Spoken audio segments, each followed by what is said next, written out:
Hello.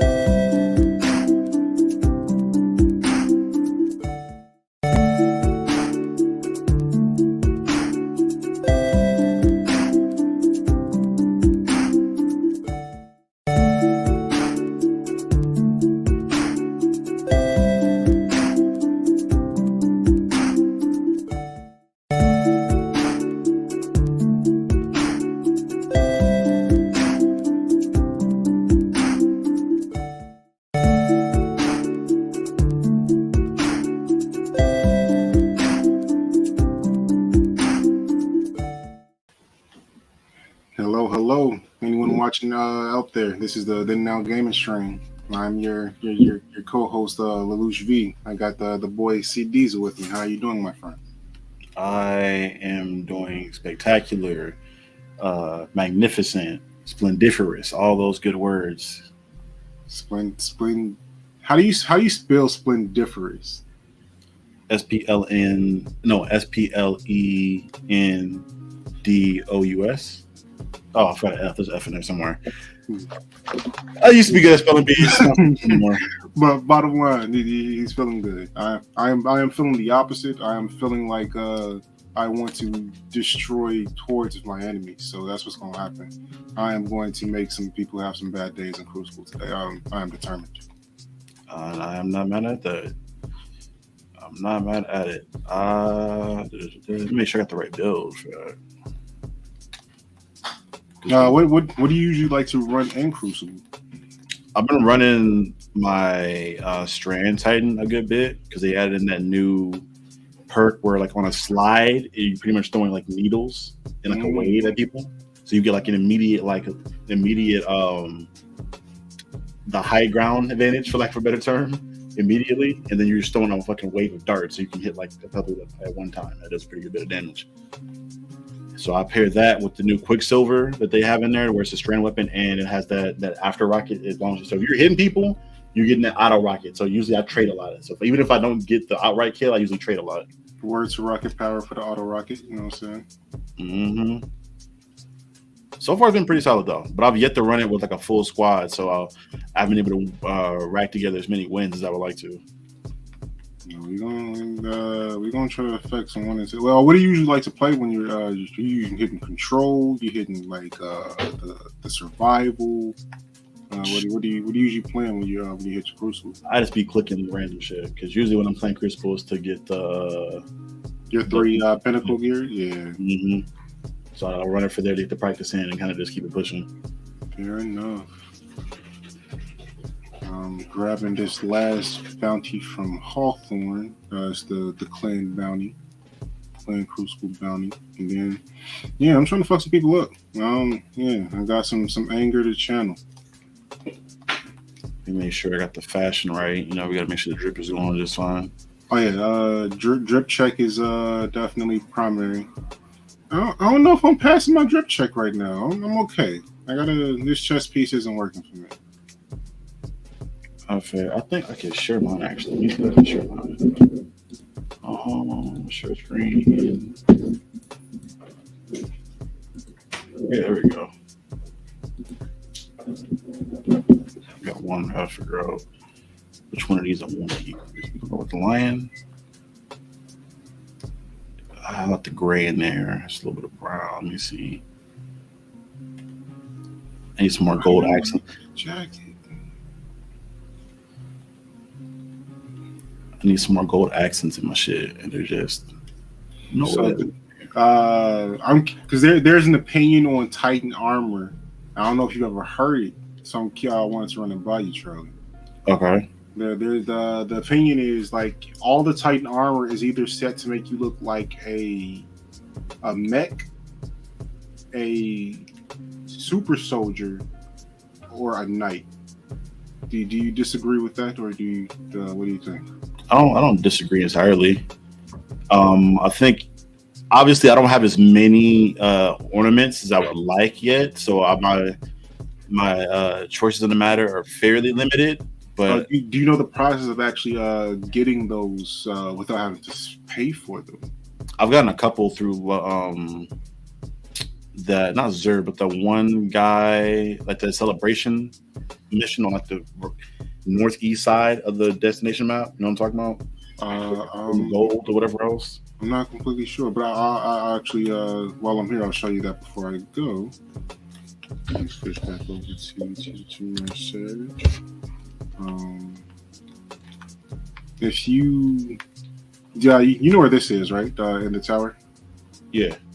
If you head down this way, down towards the Drifter, there is another vendor down there. Her name is 801, and I have been in there. Yeah. So she gives you some bounties, which I will show you in a second, which will give you currency points that you can take to this big machine behind her, and that'll give you a free point to buy a transmog that you can apply onto your gear going forward. Yeah, I've used some of those so far. I thought the rules are like some of like for whatever reason some of them I can't get, and some I can. I thought the rules that I had to like already had it collected or ready to use it, but sometimes that's different, I guess. Yeah, it only counts if well, I mean, yeah, as soon as you actually unlock that piece of armor, it should be automatically in there for you. Do you know where to go? Yeah, I'm sure. If you come down to this menu down here, go to appearance customization. You can go and see all the pieces of gear that you got access to. Transmog over to. Mm-hmm. And once you get that point from her, you can come down and buy one of those, and you can have that as a permanent skin on any purple piece of gear you get. Okay. There's still some trying to get the drip right. It'd be like certain pieces or a certain type of piece you're looking for, and it's just sometimes it don't sit right with you. Mm-hmm. Yeah. Like fashion. Well, you play Warframe, so you know how fashion frame was a thing in there. Like I might spend more time doing my fashion in this game than I did in Warframe, just because not everything looks good together. It takes a process of getting stuff right. And I might have to go do a whole different type of mission just to get. I am on PS5 Facebook user, but Destiny is cross-plat, so wherever you playing, you can play with this. Yeah, I will say the thing that I liked about Warframe customization is that it was a lot more hands-on. So like I could like pick a specific accent and pick a specific color. It's a lot more simplistic here because you have them in like bundles, and it makes it easier as far as like speed of customization. But I will say there are some times where like I wish a certain accent was a certain color, or like I could switch them around. Yeah, it's all about finding the right shaders, and unfortunately, like you don't get pick. You can get to pick like an individual color or shade from that shader. Like you said, it's a pack of them, so you gotta like finding the right blend of them. Is so annoying because it's very rare that a piece like a shader looks the same on every piece of art. Like for whatever reason, like one piece will have like, oh, we use these 3 colors, and this next piece of armor we use those 3 colors. Right. So you gotta like literally mix and match shaders to try to get your armor to be a certain alignment of colors like you would in Warframe, which is something I wish that they could fix. But on the other hand, one thing I do appreciate about this over Warframe is you can change the color of individual pieces as opposed to your whole armor set at once, like it is in Warframe. So like if I wanted to have my right arm be my arms be red but my chest be blue, there's nothing stopping that from happening. It's just set to whatever piece of gear you want to change that color at the time. I see your point there. No, it's a trade-off because Warframe is definitely a lot more distinct, and then for certain things they do let you change the color individually. Like you can change your Warframe armor colors separately than changing like if you got a Sindana on or something like that, you can change that color separately. I think all this is mostly just due to the fact like they have like the frame is like it has to have its own personality, so you have to have like specific shade like coloring or like objects on it to make it look unique. because you're gonna have 50,000 of them. You have to make sure they all have some form of their own personality. Versus like, all right, this is your Titan here. You can make your Titan look however you want. We don't have to build a storyline around your Titan or whatever else.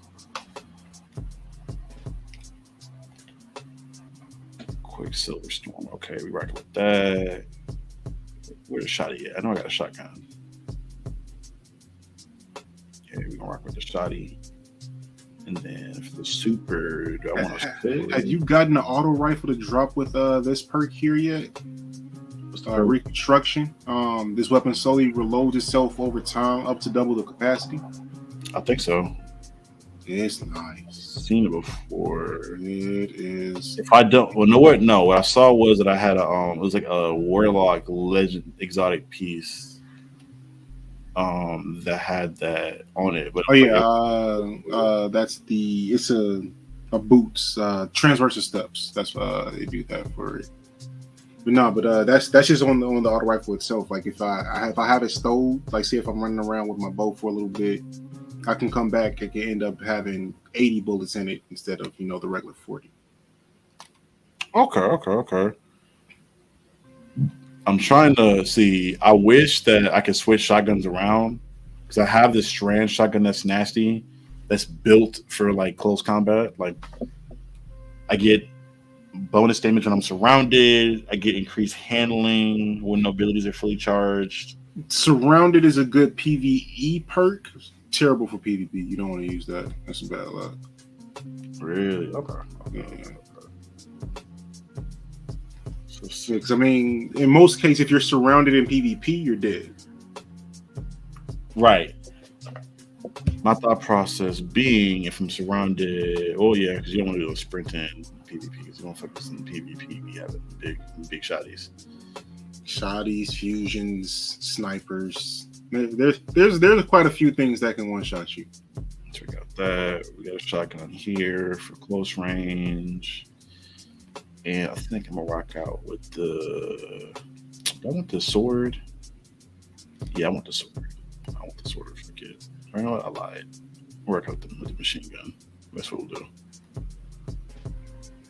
Syntheseps. Okay. I should be good to go. You are the fire team leader. I joined up on you, I believe. Okay. See, this is the one thing about this. Like, I like the shader, but I wish I could change the lights on this to be green. Let's go back over there to switch the stage. Like, I like the green everywhere else, but if I could change like the eyes in the line or the light in the helmet, or like the lights down here to be green too, or like a different shade of green, I feel like that would be nastier. You just got, you got to find the right boot so that part will change to that, or right armor slot to do it. Like, because it's only certain like pieces of gear that even have a glow on them at all, and then trying to find the one with the right shade. It's an annoying process. You want to go through Osiris? Because I know they have like it's 3. Not tonight. Let's go to control. Let's get some control in. All right, bet. Have you ever played Trials?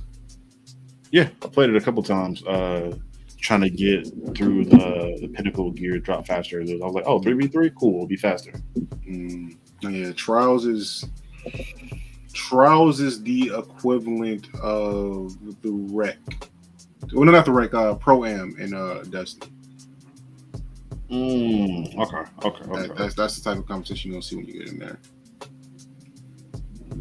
Yeah, I don't want to get traumatized just yet. I like where I'm at. I mean, we can go in there and get some good run in, but the downside of Trials is it is based off your light level. My light is little touch right now. A little touched. Let's try this. Okay. You like that, or you want to go back to the other one? Honestly, either one is fine. Can we shrink them and go down there? Yeah. See just as much of the gameplay as possible.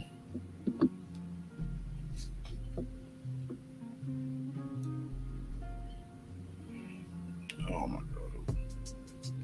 You've seen all the. It's about to be a wild ass off season. The way teams are going, I have no idea how it's going to turn out. Like, there's so many people that are trying to move or could move. It's going to be a dramatic one. And this is, I'm sure everybody's going to be really aggressive because this is the year before the actual games begin. So this will be the last year to try to have some movement with your mid levels and your non big players. So yeah, you're going to see a lot of young talent get moved. Because the one thing about the CBA that's kind of stupid is that it doesn't help out teams that have a lot of young talent, because you have to sign them and give them bigger contracts if they're proven talent. So like teams like Sacramento, OKC, teams that just are stacked with young talent, they might start coming up off of some of those guys and they decide a lot sooner who they want to keep, who they want to get rid of. Which is, I don't like that, because you're basically punishing teams for drafting well, and I don't understand that. It's like, if I grab the right people, like, naturally, like, why should I have to get rid of them because, you know? I feel you. I think what they're trying to like, they're pretty much killing super teams, at least the 3-star super team model. Because what they didn't like was the fact that teams were hoarding talent. Like, again, I hate to say it, but like Golden State, I feel like they were hoarding talent, or teams like pretty much but if we drafted them, what's the problem? It's the fact that like let's keep it a buck. If you have KD, Steph, Clay, Draymond, and have like a 6-man, you don't then need like 2 to 3 more potential all-star guys on. Like, it's nice to have them, and I guess from a team perspective, yeah, I'm not mad at it. But do you need them? No, you don't need them. And so the issue is that a lot of teams in the West were hoarding talent. That's why the East is so weak and has been for a little bit now. All the fucking top players were in the West. Part of the reason why I think Jokic is a better player than people think he is, but yeah, that's more Jokic propaganda. I'm just gonna keep pushing at some point, at least while people cry over Embiid and that fake ass MVP he just got. I mean, a lot of that goes into to voter fatigue, and then, I mean, I gotta admit, even myself, like I wanted to see a different person get it this year. Like I didn't want it to go back, but I mean, he had a great run for it. But honestly, my by the end of the season, my MVP pick was Giannis. Like, I thought he had an excellent season, and they had a lot of adversity on that team, and still was able to end with a very good record. I thought that was really impressive. So, I mean, I was leaning Giannis this year, but Jokic is always deserving of it. I mean, another triple-double averaged. Yeah. If that was your pick, I could not be mad about that. The only thing that annoys me about it is that literally the case he has this year would have gotten him the MVP last year. It's a little annoying to me. On top of the fact of Giannis, I'm not mad at Giannis. I think I started to favor Giannis for a good bit of the season until I saw Jokic really like rounding it out at the end with the level of offensive production he was bringing in. Like, people think I'm gassing it, but like, dude is responsible for like so much of that. It's like he literally is like on LeBron type shit timing when it comes to like how much of that offense you're responsible for. Because the ball, like, sometimes to an unhealthy extent goes through you, because that is like one of the weaknesses of the team, is that you can try to pressure him, but you have to have a very specific type of defensive player and scheme to do so. So it's not as easy to do. But that's the one thing that annoyed me when it comes to that debate, because people talk about the defense. If you're talking about Giannis for defense, cool, yeah, because Giannis is that much better of a defender. Embiid is not as much better of a defender. I honestly, you can make the argument he's not a better defender than Jokic. You can make that argument genuinely. I mean, he's for sure a better rim protector than Jokic, but overall, like, effect on defense, yeah, they're about even. Not even. Like, if you take into account the confidence and the people that Jokic has to play, because again, the main weakness for big men is playing in space out of the pick and roll, right, and trying to defend, getting dragged out of that paint.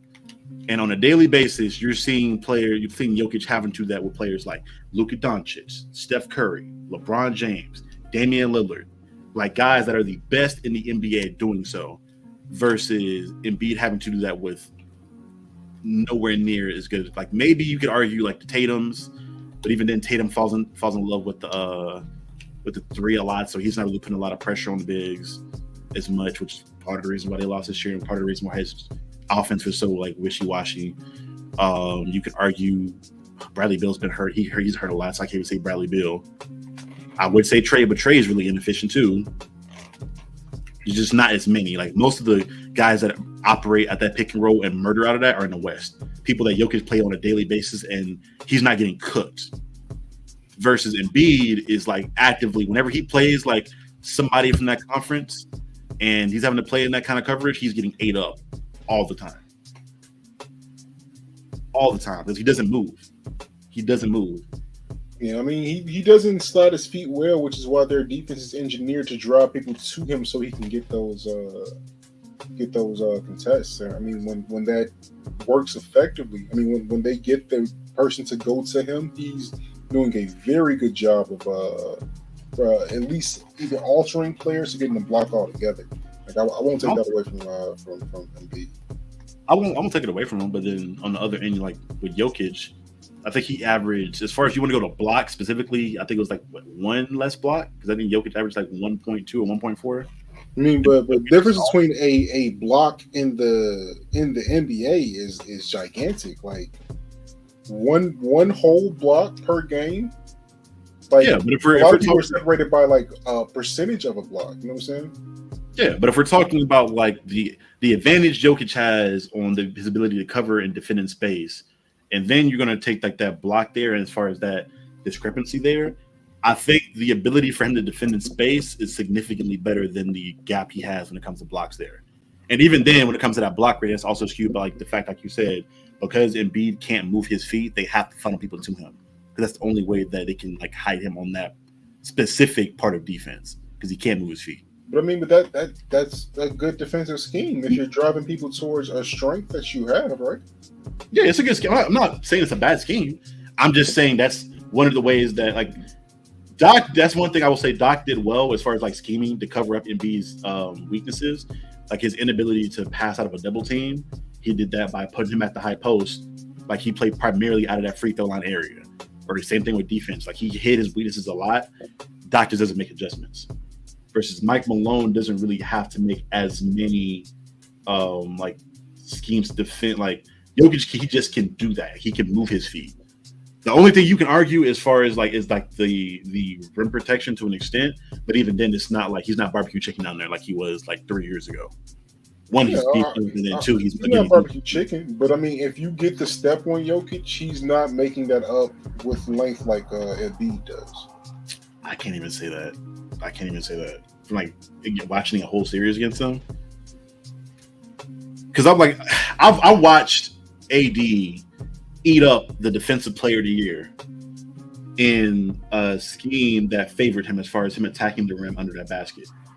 And I didn't like. I'm not saying that Embiid like that Jokic is a defensive player of the year candidate, but it didn't look too far off from like what he was able to do as far as recovering on that scheme where he's attacking that paint there.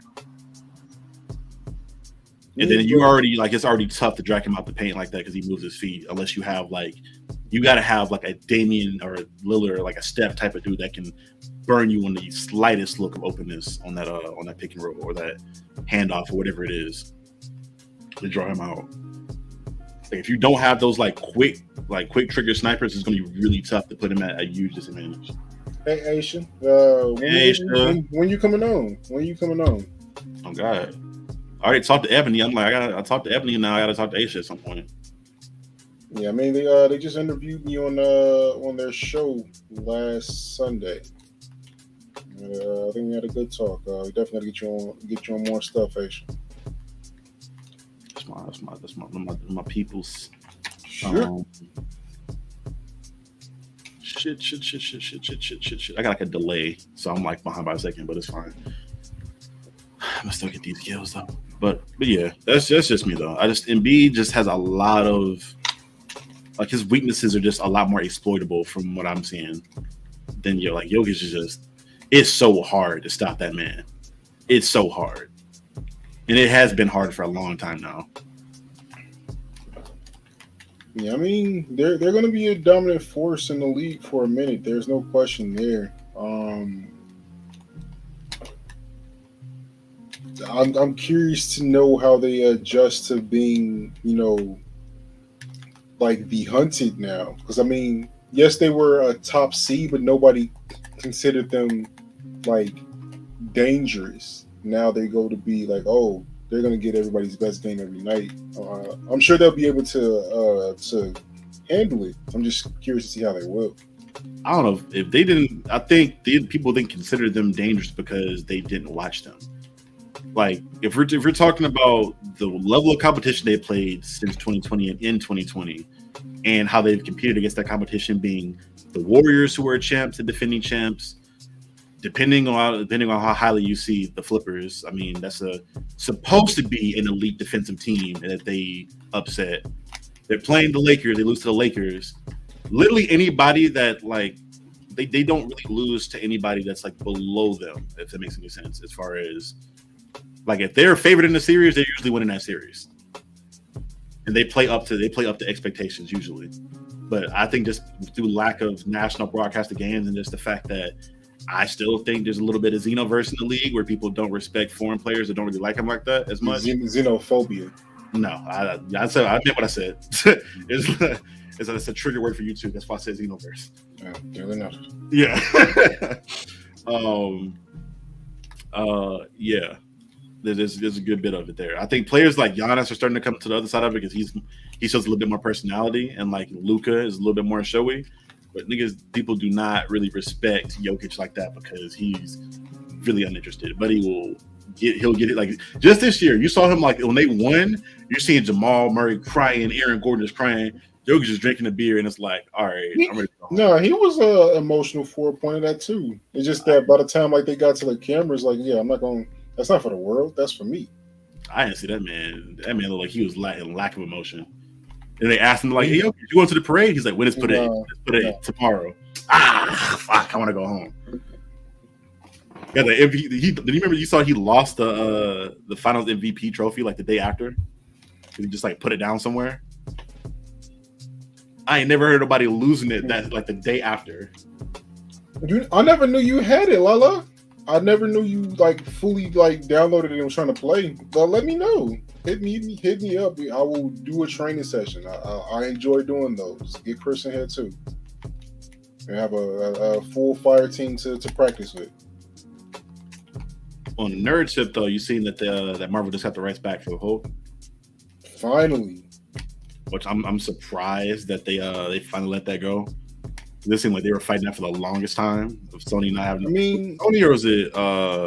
Universal. I think they were trying to bank on the hope of trying to be able to get a movie together in some time, and they're just like, yeah, we can't do this, so can't afford it. Which I'm glad. Which hopefully, the optimist in me wants to believe that they made the Hulk so much of a bitch, so that one, when they do bring him back to form, people are going to be more hyped about it, and then two, they put him into that light to where it's harder for Universal to do something with him. That was my optimistic hope that's what the thing was, and they didn't just like plan for this to be the Hulk for the foreseeable future. I got one. Oh, I got two.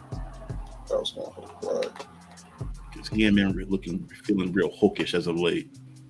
He hasn't been the Hulk since Infinity War. I would say Age of Ultron. I can't say that. Well, the Ragnarok was after the Age of Ultron, right? Ragnarok was after Age of Ultron. Yeah. As bad as that movie was, I still think he was the Hulk to an extent. I mean, yeah. I mean, him fighting. That was probably that was honestly probably like some of the most Hulk that he was. So I can't argue that. It's just that I hate those movies so much that I just don't like to associate anything good with them. You already know where I stand with that movie. I could care less. I could care a little bit more about Love and Thunder. It's something I probably watch again just because I thought Bale was good enough for me to warrant me watching it again. But I despise Ragnarok with a passion. I can't think of which one I hate more between those two movies. Honestly, they're neck and neck. I'm a Hulk fan, so I'm biased. I had a whole I found one in Hobby Lobby. I'm mad as fuck that this shit got broken. I had a whole World War Hulk like comic glass poster. I guess it was like the comic cover, but it was in like a glass casing that I had framed up, and it like fell off the command hook like the day before the move out and broke, and I was pissed. Did I tell you not to delete it? Just okay. That might have been me forgetting. I'm sorry, Lala. I do apologize. But come on, just hit my line. We can run. Just let me know. I can back away from Diablo for long enough to get you acclimated to the game. You're fucking up. And also, I'm surprised no Honey Cocoa tonight. Honey Cocoa. Honey and Cocoa. That's her podcast that she has at the same time as this stream every week. Gotcha. I want to change. I'm not change anything. Let me just. Yep, her and Charlinda, they do a podcast on the Honey and Cocoa podcast. I believe that's the YouTube. The Facebook and YouTube for it, Honey and Cocoa podcast. If I'm not mistaken. If I am, Lala, please correct me in the comments if you're still here. Oh, Artie's here. Let me cancel this. He's sending me fire team invites. Negroes always want to show up late. He was in the chat for what is this? Wait, Randy's throwing knife. When the fuck did that just what? That is the most American name for a gun I've ever heard. So this gun used to be broken. It was a gun that you had to like go through a couple hoops to get, like Crucible wise. It was a quest line that was pretty tough. But now it just dropped. It's just here. So a fully automatic scout rifle with a pretty nice. Really, Cat? Really? Real quick to make sure I got my bounties. You want to yell at me?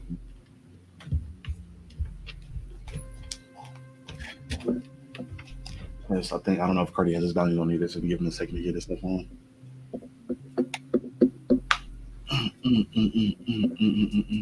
I guess I can take. I was starting to heat up there. I was into a groove finally. Yeah, you're doing pretty solid. I'm trying to had to work around the slight delay I had for whatever reason. Probably not hardwired in is what it is. Salvage key. I have not really played through any like the seasonal stuff for this one. At this point, like for the RPG narrative stuff, I'm leaning more Diablo for that. I'm here to push people's faces in. Definitely. Okay. Yeah. It's demon time in the Crucible. You know, I'm trying to catch those buddies. Fair enough. It's been pretty solid. I haven't been paying attention to as much of the lore. I've kind of just been paying attention to what I have to do to get the shit I want. Mm-hmm. It's been good. Like I like the centrifuge. That's a solid gun this year. For this season, my bad. The centrifuge? Yeah, it's like a auto arc rifle, pretty much. Oh, the new exotic. Yeah. Mm-hmm. I have not played with it much. Like my energy slot is usually my bow. Like 9 times out of 10, it's hard for me to get rid of those. But this buff they did on auto rifles is pretty menacing. This 7 Seraph caught some bodies. I've been doing some work with it tonight. Yeah, because it got the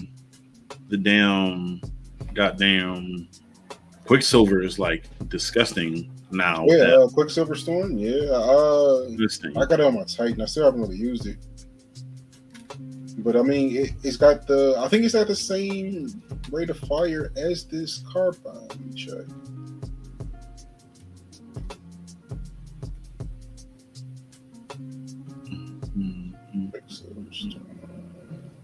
Oh no, it's actually faster, a lot faster. Yeah, way more stable. Sheesh. If you got strand build too, it's got that strand on there, but it's got the Like literally, I would just like if I die, I'm trading. I very rarely die in Crucible now, just straight up without getting a trade at least, because that rocket is like godly.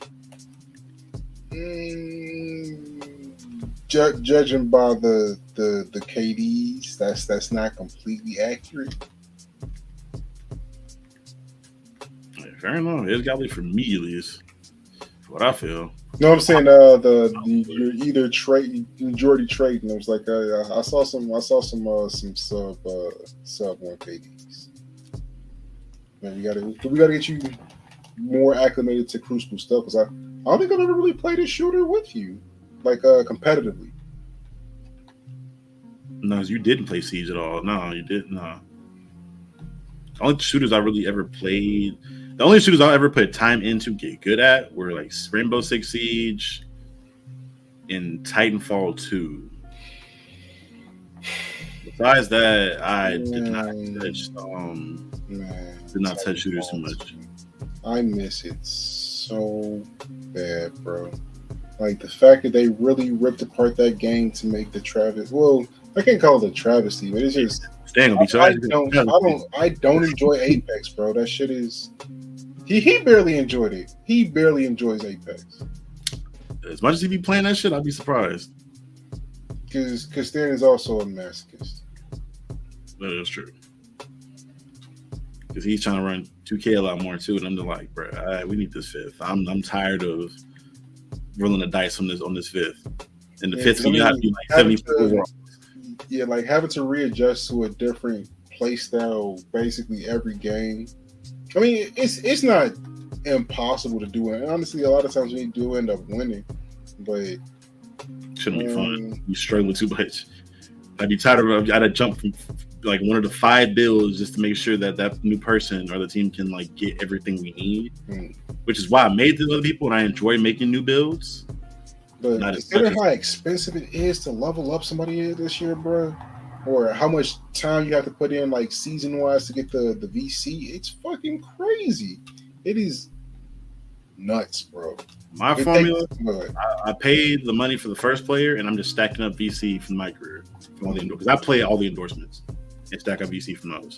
And then by the time I get through all the endorsements from one player, I got enough VC to at least get the next player like an 86, 87, and I'm good to play from there. That's probably what I need to honestly focus on with one of my players is actually doing the endorsements. I just like the story is so like repulsive to me in this game that I just focus completely on the. I just give me the bet. Let me put these baskets up, please. Thank you. Yeah, I don't even care about. Bro, you think I sit there and fast forward through all of the cutscenes? Like that whole, what was his name? Shep Owens dude. It was like I busted him every time I played him. Why is there an argument that he's better? Like I didn't like regular bust him either, right? Like I would make sure that he drops like 10 and I'm dropping 30. Like why are we comparing each other? Please stop it. I mean, the same way people compare Jokic and Embiid. Honestly, I think that gets more towards the conversation that I think is the most annoying conversation in basketball, and that's the bag thing too, because people consider Embiid to have a bag. They think he has a solid handle and can score in multiple ways. It's like he does for his big, for his size. Mm-hmm. I think people, like you said, the same thing. I think people misconstrue what a bag is. And usually it's like the dribbling a lot and like the shooting crazy shots. At least from my perspective and like where I got, like what I was learned growing up, like playing basketball, watching people, it's have a lot of different ways to get your shot off, but you should be able to get to those shots within 3 dribbles. Like I don't know if you play as much like King of the Court, and when we play King of the Court, we did it on 3 dribbles. It was all right, you're gonna rocker step, you probably gonna do a jab here and there. You may get like enough dribbles to get a snatch back off or enough to get to the round. There's never 15,000 moves to get to the shot because you're wasting energy at that point, and it's not sustainable. No, playing. If I'm talking about like just playing like on the court or something like that, you either typically playing a V or a 5v5. If you're playing a V, there's not there'll be so many people under the rim trying to do a whole lot of dribbling is going to get you ripped every time. Or the 21. That's what everybody else calls it. Yeah, that was like the V. Yeah, in Chicago we call it a V, but everybody else they call it a 21. Like it'll be so many people under the basket. If you're trying to do 4, 5, 6 dribbles in that much crowd, you're gonna get ripped every time. So you got to be decisive and getting to your spots and getting your moves. But yeah, like I mean in the 5v5, yeah, I guess you can. I hate slow paced games, so I'm like I'm going to attack, and then I'm going to try to speed up your offense so that you're attacking me. So. If you're the type of person that does try to do those 6, 7, 8 dribbles before you go, I'm crowding your space as much as I can. So you can't do that. Make you uncomfortable, so you can feel like you got to put up a shot quickly and pass it off. Fair enough. I'm kind of opposite way. I like not a slow pace, but I love a more methodical game. It's more of a chess match to me. I don't necessarily think like a super high paced offense is conducive to winning, personally, from historical evidence and watching just like naturally how whenever the best teams match up in the playoffs, this becomes slower because you're trying to, it becomes a chess match then. And teams like Memphis or those like even like a team like the Warriors, like they don't even run that crazy fast in the postseason. Like they run a lot more sets than they do like their constant motion that they run throughout the year. So teams like Memphis, where they don't really control their pace. A game on the court, trying to compare that to actual NBA game. Like I'm never gonna like be pretentious enough to say I'm that good where I gotta compare what I'm doing to them. Well, I think that's even like when you're playing like a really good run, like when you get to them last 2 or 3 points, it gets real quiet, it slows down, and you're going down to that one-on-one matchup. Usually it's like whoever thinks they're Superman or Kobe is going ISO, and everybody's getting ready for rebounds, everybody's getting ready for cuts. At least for me, in my experience, whenever it gets like to that close game, things slow down all the time. Unless people are out of shape. Now, sometimes there'll be like dudes that'll be gassed, and you'll have that one speedy dude that tries to out athleticisms or out athletics everybody to the rim. But 9 times out of 10, it's just slowing down whenever it gets down to winning time. And usually in tough games, that's when I'm trying to force mistakes the most. So like it'll like a lot of my games when they're close will end on a fast break. Like I'm trying to force a turnover, get out in transition, and then get an easy layup at the other end. Like that's typically how I try to like my close games to end. It's like, yeah, fuck trying to construct a perfect offense. I'm going to wait for you to make a mistake, and then I'm just going to beat you back. If you're running that slow, I don't see too many mistakes happen if you're slowing down. From what I've noticed, like at least from my experience. Yeah, again, you played at a higher level than me, so maybe it's just different from at the thing because I think you played JUCO, right? No, I just played regular. I mean, it was the Division II. Okay. NIU. Or is NIU D1? I don't know. I mean, no, it can't be D1. It can't. No one held NIU as D1. It's not really a basketball school. Right. So, I mean, again, maybe you should. Then all that also depends on the coaching and like what the coach wants to do as far as his beliefs in basketball. But yeah, part of that too, I think playing that high-paced style is what's been really conducive to injuries as much too. Oh yeah, for sure. So I'm like, I think if you run that way too much, your players, especially in a playoff series where you're playing more than one game elimination, by the time they get to that last series, if they're running fast like that, they're just like running on fumes. They're gonna break down. If not through injury, through fatigue or mistakes, they're gonna happen. Because I'm looking like when you look at the dynasties in the league, right? Those dynasties had an elite half-court, slower-paced offense when it came down to it. Whether that be the Lakers in the triangle, the Bulls in the triangle, the Warriors with KD, where they run a lot of the half-court stuff with him out of the post, or Steph running off-ball for backdoor cuts or pin downs or whatever else. The Spurs and their motion offense and through post-ups. Like everyone that won back-to-back consistently like that at the highest level have an offense like that they can go to. Again, I'm not going to compare a regular 5v5 game to a NBA game any day of the week, like especially a 5v5 pickup game.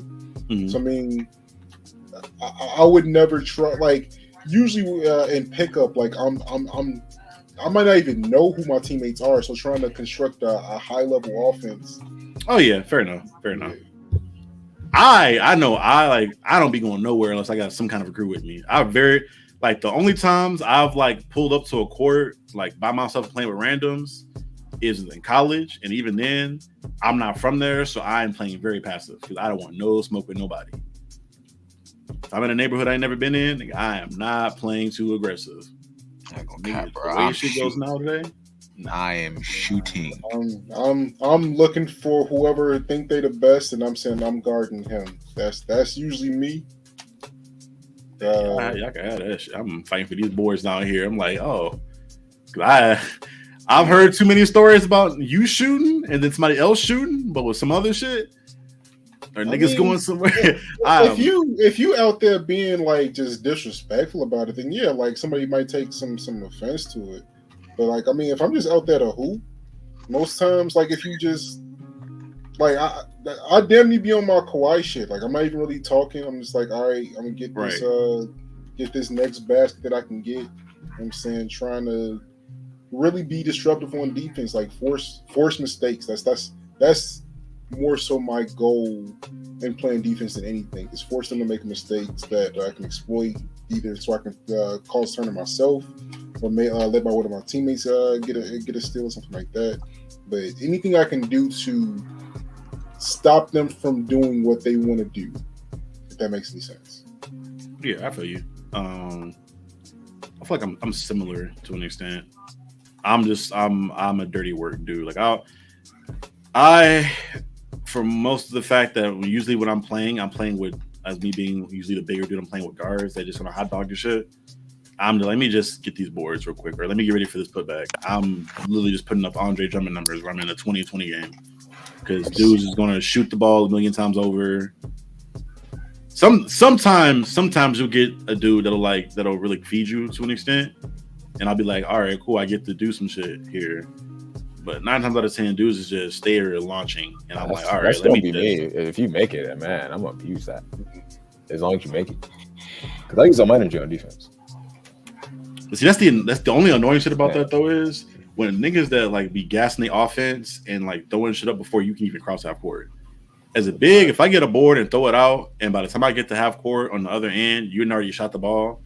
At that point, I'm on cruise control because I'm not about to sprint suicides back and forth to give you the ball. I will walk that bitch down myself. I'm trying to join y'all when y'all get in orbit. Yeah, we just finished up this match. Yeah, man, I shoot a ton of mid-range jumpers, man, and the corner threes. That's how I play. Honestly, and I play defense. my 2K player plays almost exactly like me. I want to get to the basket. I want to draw attention to maybe kick out for a pass, but I'm trying to get to the basket. I'm either trying to get you up in the air off a pump fake and so I can get up and under, or I'm just gonna go straight over you. Especially if my knees feeling good that day too. Oh yeah, going over. Sure. Is your cat dying right now? At the mic? I thought it was my cat. Something like my cat. I'm over here like, hey. I thought it was my dog for a second. I was like, well, that nigga's in the crate in the other room. I'm like, it's somebody animal, boy. What she furball. Yeah, I guess we gonna all text each other and say Happy Father's Day since we all animal fathers. That's what it's looking like. We ain't got no kids. We just animal fathers, man. I'm gonna call my dad, see how he's doing. Yeah, I'm gonna go see my pop. Sheesh, that was like we wrecked that last team, bro. Like the top dude was 30. He had a 6 combat effect, so he was 30-5. The next dude 28, so he was what 28-7, and then me 23. Well, that was 23-10 basically. Yeah, I didn't even look at my shit last game. I was orbit. You were 11. Well, you had 0.73, so I think you was probably like 11-13. Okay. Cardi was 23 and it looks like 10 also. Oh, he already in the squad. I'm over trying to invite Stan. He already in it. We we are good to get back in there. I'm trying to. Again, I am channeling some frustration. I'm catching these bodies tonight. Wow, locked in because I'm thinking the same shit. No man, like, hey, Bruh, like, I'm ready, man. You know, I ain't got no camera on right now, man. I ain't saying nothing, man. I'm locked in. Chicago niggas, boy. What can I say? You know, my Black Air Forces on. You know what I'm saying? I was born knowing how to shoot. Goddammit. Yeah, straight up. Jesus Christ. I was born in the darkness. I was born with the strap. There you go. Damn. No, but I mean, damn near was though. Like I hate a health. Well, I feel like it was a healthy relationship with weapons early because I knew not. This incriminating ass stream out of nowhere. Bruh. I've been known to be. Why do I feel like? I feel like shoot his guns like not Billy the Kid. What's fucking buddy's names from Death Eater? That the kid with the pinkies? Yeah. I was like, I was said like, Death Eater, didn't I? said one day I was talking to Otis, like, bro, you know you point with your pinkies like all the time. He's like, what? I was like, yeah, bro. Like, I was like, you just be pointing at niggas with your pinky. Yeah, so that shit would be funny. I could see. I don't know why, but that shit looks so hard to me too. And then when I was watching the anime, I'm like, this nigga shooting his pinkies, nigga. Too smooth. You know how strong like the bottom part of his hand got to be to do that consistently? Like, bro, he his look like he's karate shooting- chops they are look- probably vicious. like, I don't know bruh, if they said what specific type of gun they're shooting, but them things look like some deagles. They look like some big ass pistols. This whatever them they wanted to turn into. But yeah, probably. That's for sure. Yeah, I just wanted to see him karate chop one person because, like, you Right. gotta have nasty karate chops. Like, still, like, it's so disrespectful that how that anime ended, though. Like, I honestly can't even tell you. I can't even remember how that shit ended. I watched it twice and do not remember what the fuck happened. the last episode is one of the worst episodes of an anime that I've ever seen. Like, it takes that show from being the 8 that it should probably be to like a 6, 5. 6 and then a 5. 6, 5, somewhere in that range. It depends on my mood at the time. Have y'all watched? Any of y'all watched Flash yet? I'm supposed to be going to see it on Tuesday. Yeah, I'm like, do I want to see Flash or I want to see Transformers? Transformers. That's Transformers was a solid. I've been on a movie streak as of late with my black card because I got that big presidential card now at the theater. So I'm watching a free movie a day. I'm talking about Transformers was a solid like 7, maybe a 7.5. It was fun. It was really fun. I think there is some really kooky shit in there, but I think that is just. I heard for the me villain from in what there was nice. the Transformers shit I've seen is supposed to be a little kooky like that. It's not supposed to be as fucking serious as the Bay stuff. But honestly, that movie was probably better than any of the Bay movies. To me, That's not saying a whole lot because those movies are really underwhelming. even the first one. The first one was good, but I even think it's better than that first one. Because we actually got like character development out of the Transformers. Like it felt like Optimus Prime went through a character arc versus him just being Optimus at the start and Optimus at the end. And you actually cared about other Transformers besides Optimus and Bumblebee. I'm just curious to know like why they decided to make this happen in '94 though. Like I feel like because did you watch the Bumblebee movie at all? no, I don't want to. Like That's actually pretty good too. Really? Those are pretty solid. I know it's Haley in there, and she usually does a good job with her content, but like I just have a negative urge to watch that movie. Understandable. They said it that far back because I think the events of Bumblebee happened in modern day, and this is like before that. And I think they're still connected. As far as I know, I think it's the same Bumblebee design as it was in that movie. But that being said, they are, for whatever reason, combining that with G.I. Joe. Like there's a whole G.I. Joe cameo into that. They basically saying that that's where they got their suits from in that first G.I. Joe. Yeah, I know. Yeah, which I'm not mad at yet. I think it could be good. If I they mean, do it right. a Hasbro verse, I wouldn't be upset about because I mean it has happened in the comics. Mm-hmm.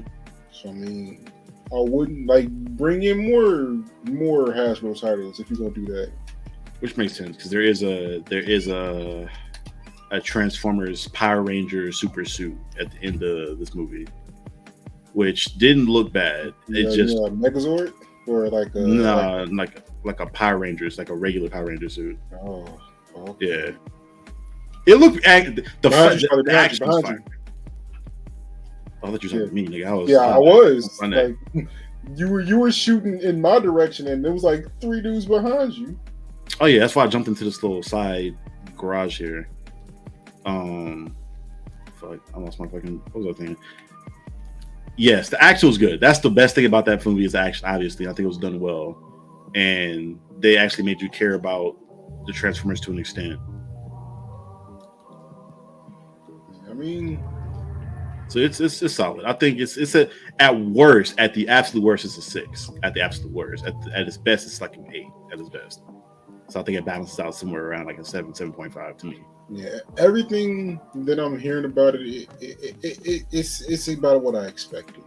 Mm-hmm. But Flash, actually, the reception is even worse than I was expecting. I was expecting that to be like a 7, and what I'm hearing, like, it's bad. That's what I'm hearing. People are jumping on it because it's popular to jump on it, right? Like, anything you hear about DC movies coming out from here on out are just people that hate James Gunn. Because there's like, from me learning this shit through small screen, there's like a huge sect of people that love these Snyder films. It's weird, and they love it to the point to where they literally like there's like death art made of like Snyder's Superman holding James Gunn's decapitated head. His family's getting death threats just because he got the job and he didn't bring back Buddy from oh my god, Cavill. He didn't bring back Henry Cavill on Superman. Mm-hmm. So there's like a huge hate boner for him. So a lot of the stuff that's happening is skewed around people's hate for him for whatever reason. I mean, you know, like with like, I don't care about regular people's opinions. I usually go to like, you know, either like some of the content creators that I'm friends with or that I talk to regularly, and their receptions of it has been pretty negative. That's more of my concern there. Yeah, I mean, the worst parts of it are the CGI. Like, you can actively tell this film was going through a lot of developmental stuff because it felt like the editors didn't have time to finish. Like, everything looks kind of pre-rendered as far as the CGI goes, and you could tell that they thought it was when they wouldn't have time for it because a lot of the scenes in which it's in is really long and dragged out. Like, it's almost like an Avengers like set piece where they thought this is going to look really dope, but they never got to finish it. Is what it feels like. And then I said you're gonna hate it because knowing your sense of humor, you're gonna hate Ezra Miller's jokes and his humor in this film. Like, you're probably gonna absolutely hate that shit. And it's a lot of it in the film. It didn't bother me as much. I wasn't as mad about it. It did get kind of cringy at some points, but it was all right. I think he did decent enough, especially playing 2 of himself, like an older version and a younger version of himself. Keaton's stuff was cool. Keaton was fun. Yeah, I expected Keaton to be solid. Yeah, Keaton did solid. Well, honestly, I expected him to essentially carry that film. Not even. He didn't do enough from the carry it per se. Funny enough, I think Ezra Miller really did a decent job at the parts that didn't have him like trying to do his best impression of like Spider-Man. Like, they tried to make Barry Allen like Wally West from the Justice League, but they didn't do it right as far as like whoever was writing the script. Personally, at least, in my opinion. But it was solid. It was solid. I gave it a 6, and I think it's going to sit around a 6 for me. Like, after sitting on it a little bit, because the last part was really strong. Like, the last parts were really strong. They did the last third to like second third of the film was really strong to me. I really enjoyed it. They were doing like a Necron type of thing. Obviously, for anybody that has read the Flashpoint or seen any of the movies and stuff like that, you know that Necron's going to be a significant figure because he's fucking with the time stream. So like seeing him was dope. And there's kind of a reverse Flash element to it to an extent. Not reverse Flash, but like an element there that was done really well. But it felt like when you got that, the movie was already over by the time you got that, though. So if they would have had more of that, it probably would have been a 7. No, but I'm really worried because like a Charlie 6 is usually like an Otis 4. So I mean, like, sheesh. Fair enough, but for regular people, it's probably like, at least for people that aren't content creators, it's probably like a 7. Like the people I was in the theater with were just like a lot of dads and like their kids were cracking up and like enjoying the fuck out of the film. So like if you don't have any knowledge of the universe, or you're not like I think the way we review movies is a little skewed now because we're looking at so much and judging so much. At the end of the day, was it entertaining, and did you not regret spending your money on this thing and spending your time on it? I think it got the job done as far as that goes. Which for me, that's like at a bare minimum, that usually gives films like a 5 for me if I didn't regret spending my money on it. At a bare minimum. And then if you get higher than that, it's depending on all the other small things that kind of go into it personally. And I think this is a 6. Like if they would have had more of the end in the beginning, it probably would have been a 7 for me. I mean, I'm not going to fully pass judgment on it until I see it, of course. But yeah, I never had high expectations for that movie. It kind of felt unnecessary. I'm not gonna lie to you. It's just that I think it more so came out because they put so much money into it that it would be a detriment to them if they didn't dive into it. I'm trying to recoup some money from it, because it definitely felt like, because you know what Flashpoint is supposed to be, the reset of the universe. It almost didn't feel. It kind of felt like that, but it didn't at the same time. We're like, I don't know how this affects any of the shit going forward, because it didn't feel like a full reset. They didn't reset the universe. I mean, possibly they could say it does, but they don't really show any evidence in that film that it did per se. Like weird shit happens, but as far as resetting it, okay. So I will say they do set the stage for the Elseworld stuff, to where they can have like the Batman and all the other shit in their own. They set the stage for that. But as far as like the Blue Beetle shit going forward, or all the shit that Gunn is planning on doing that he wants to oversee, I don't know. I don't know. They didn't show any of that film. It may be like a Avengers thing where they show Thanos snapping shit, and then in all the shit after that, they show how that event affected shit, like for that character, for that verse or that area. That may be what it is. But I don't know. It definitely feels like Gunn is just like letting these like green lighting these movies so he can get them out the way and get to what he wants to work on. Yeah, that's exactly what he's doing. But that I don't know. Just from that little bit alone, I'm hearing a lot of points lost.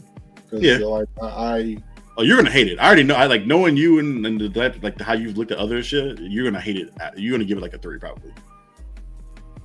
Unless you somehow just like miraculously like enjoy Ezra Miller to an extent. Yeah, I hate his face, so probably not. He runs better than this. He looks more athletic than he did beforehand. I will say that. Mean, looking like a average human would make him look more athletic than what he was. So I mean, that's not really yeah. But yeah, there's a lot of fun. Hold up. That we all did. Okay. Am I still leader? Okay, let me just start a little up there. Yeah, I want to get the game, or do I want to run Crucibles more? More Crucible. Okay. Let's run. Yeah, we'll keep running control. I'm not gonna push it up. I don't know if we can. I haven't checked what the playlists are looking like for this, but I think yeah, it's not letting me everything start. else is 3-player. Yeah, everything else is 3. We run a Rumble, probably will know. Nah. It's not letting me start. Am I not the leader anymore? You are. It's not letting me start. Not letting me launch the control mission. Not letting me launch any of them actually. Transfer it over to me. Let me see if maybe it's just like a quick glitch there. Yeah. All right, go. That does happen sometimes. Oh, there it goes. There it goes.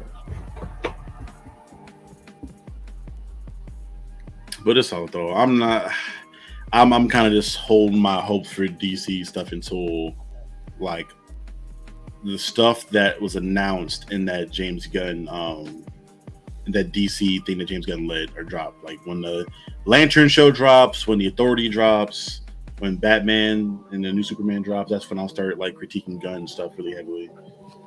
Because I don't even know how. I know Saffron had something to do with Blue Beetle, but I don't know how much involvement Gunn had with it as far as like getting the directors and whatnot. And even Saffron, I think Saffron's just producing it. So I don't even know if he had any like direct involvement with the film. I think a lot of that happened before Gunn was in place. So I think, I mean, like, he saw it, of course, but I don't know if he had too much to do with the actual production of it. Right. I think he's trying to avoid the issue he had with Marvel, where they fucking kill off his characters and he has no say about it. Because apparently he like that whole line they had for Gamora wasn't even like the original idea for it, but they're like, "Hey, can we kill Gamora?" And he was like, "Fuck, I guess. Go ahead, I guess." Yeah, I mean, her deaths did seem quite random. Like that one, like you know, usually like a death is alluded to some degree in previous content. It's just like, oh, guess what, Gamora's dying. Like that was that.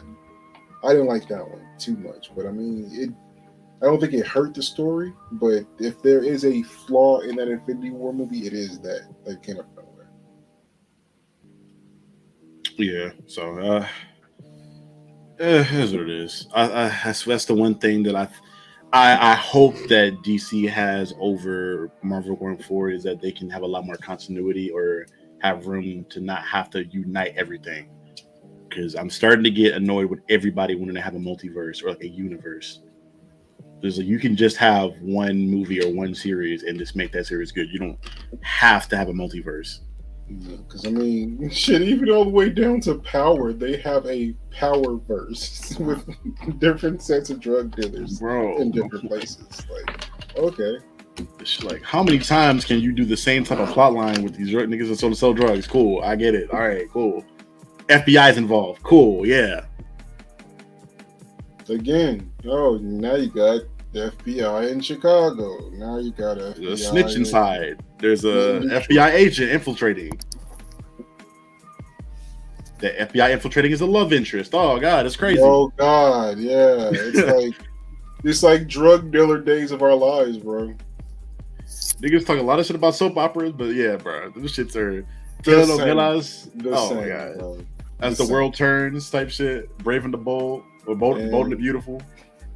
And for another podcast that's got coming out, Cinema Blurs, I've been going through and watching crime dramas because we're going to actually put out a listing of what we think is the best crime dramas of all time. So I've been going and watch these shits, bro. And I'm guessing The Godfather is just still supremely high. No, series. We're doing like procedurals. Series. Okay. Mm-hmm. You know, like Snowfall, Sons of Anarchy. Did you watch The Shield yet? I have not watched The Shield yet. I think you would love The Shield, nigga, because it's like probably one of the. It's based on the the LA shit where the cops are going through like they were pretty much like a cop mafia, murdering like in real life murdering criminals and just taking shit. And the main character in that is really good. Like he's really layered. Isn't he the same dude that's in Breaking Bad? No, I don't. Maybe bald-headed white dude that's like kind of buff. Yeah, I think so. Yeah, I haven't seen him acting too many things, but we watched the first 2 episodes of that in my that cop. Have you not seen? Have I seen what? Have you not seen Breaking Bad? No, we talked about this. No, I haven't seen Breaking Bad yet. Right, it's tough. I ain't watched it. Hey, wait, you talking about young? Hold up. Before y'all get too deep in this, what's the rest of the shows y'all watching? That y'all you said Sons of Anarchy, Snowfall, The Wire, Criminal Minds. Yeah, that was my shit. That was my shit at one point in time. Okay, is NCIS and CSI in there, or like? I'm intentionally skipping. Like, bro, I'm not doing NCIS, CSI. None of them procedurals like that. Okay. So that's also surprised Criminal Minds make the cut because that get kind of the same story over and over a little bit. They at least got like some cool shit there. I think I'm trying to push Criminal Minds out because I want to have all the crime dramas be from the perspective of the criminals. So, you know, I'm like, of course, like Sopranos is gonna be in there. You know what I'm saying? Hannibal, is that in there? Oh, okay. So they're like, okay. Hannibal might make the cut if I can swing it. Like I'm damn near trying to get Punisher to make the cut. Bro. So, Ooh. Oh, no. He's a criminal then. Okay, He's a criminal then. yes, he is a criminal. Like, I've never argued that Punisher is a criminal. I know. This is troll. I'm trolling again. Well, if that's the case, Dexter in there then. Right. Yeah, Dexter is in there, like for sure. I thought you were doing. I don't know if you would include like buddy cops too, like Bones or like Psycher and shit like that in there. I refuse. Yeah, that's. Yo, have y'all seen Shadow and Bone on Netflix? It was okay. The first season was way better than the second. I couldn't even finish that fucking second season. No, what I'm tweaking, not Shadow and Bone. It's Shadow of the Moon or something. It's this movie that's on Netflix that just dropped. Something of the Moon. I gotta look at the name. Blood and Bone. Nah, I usually try to avoid Netflix movies because majority of them are garbage. It's In the Shadow of the Moon. Is it garbage?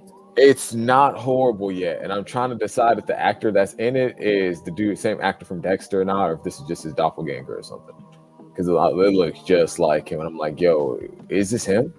But it's actually not horrible. It's like it's got to do with like time travel, I think, but also deadly poison that's making people bleed from their eyes and ears.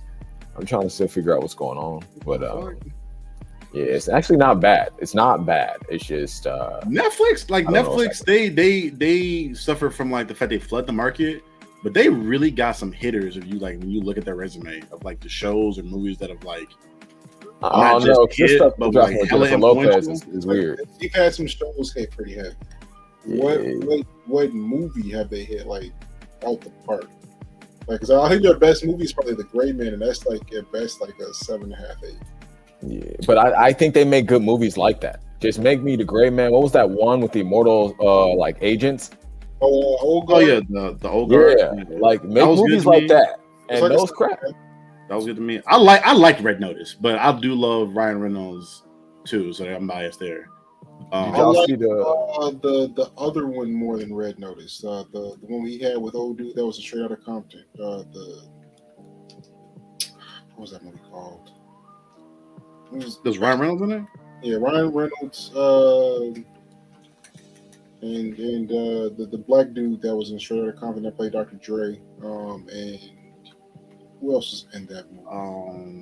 Who else is in that movie? What were they doing in that movie though? Like Six Underground or something like that. They were basically like a elite team of people that they're like thieves, right? They were more like mercenaries. I think I know what you're talking about. I think I remember that. Like, yeah, I want to say it was like Six Underground. That actually sounds about right. I think I know what you're talking about. Yeah, I enjoyed that more than Red Notice, but I mean, like comedy stuff hasn't really hit as much for me lately, so I was just Red Notice didn't do it for me. On that same token, nigga, The Blackening was really good. I really enjoyed that. That was really fun. I hope that's funny. That was really fun. It was a lot more witty than I was expecting. With the humor. I like the cast. I like the cast, so I'm hoping it turns out well.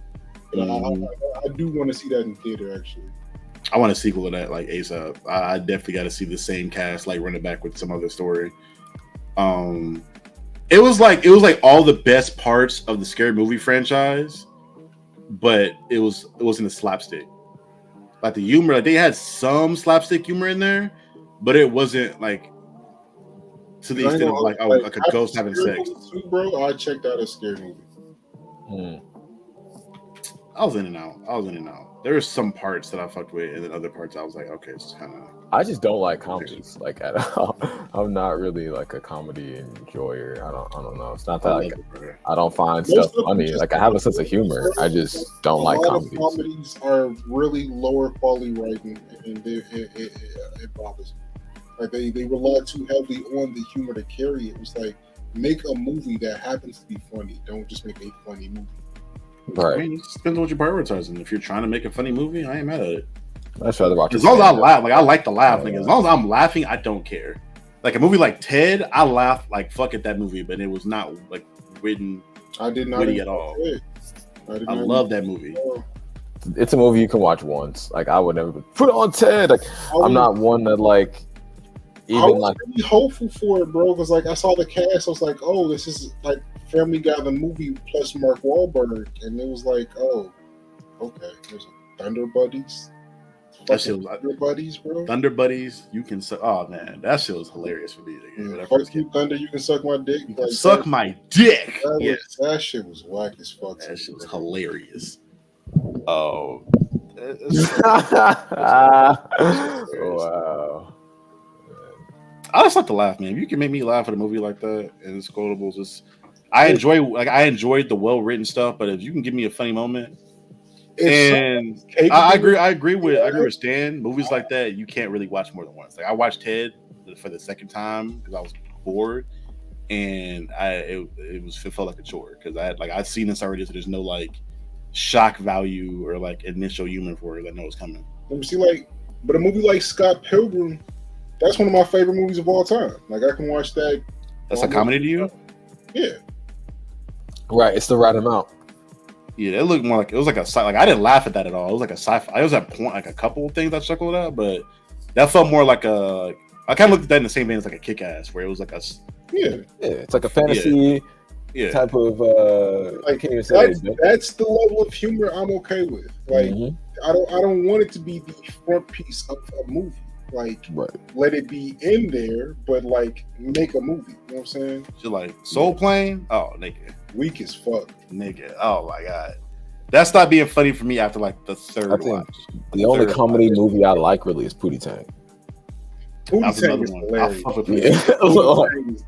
It was brilliant though. Pootie Tang was so dumb that it was a masterpiece of just like what. How? Okay, explain that to me. What's the threshold for so dumb is hilarious? Okay, first of all, it's like the black community's answer to Bollywood. Like that's Pootie Tang. Like I just feel like any Bollywood movie, like a Triple R, like the stunts that they pulled, Pootie Tang does it, man. Bullets deflecting off the belt. Come on, like why not stay on the tippy toe? You know what I'm yeah, come on, bro. I fuck with Norbit heavy too. Norbit was my shit. Norbit was fun. It was okay. That's watchable. Norbit, the Nutty Professor was my shit. The first one. I don't really count Dr. Dolittle all the way. That's a kids movie to me. Yeah.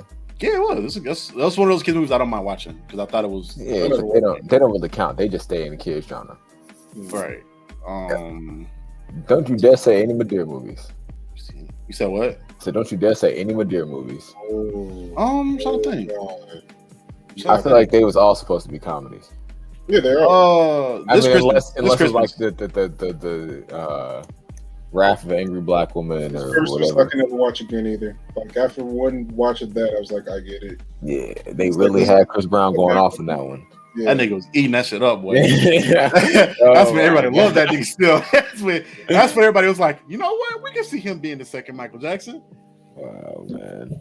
And a couple that nigga had a run because he had didn't Run It and that whole album come out before that movie. Bro, he was on his way.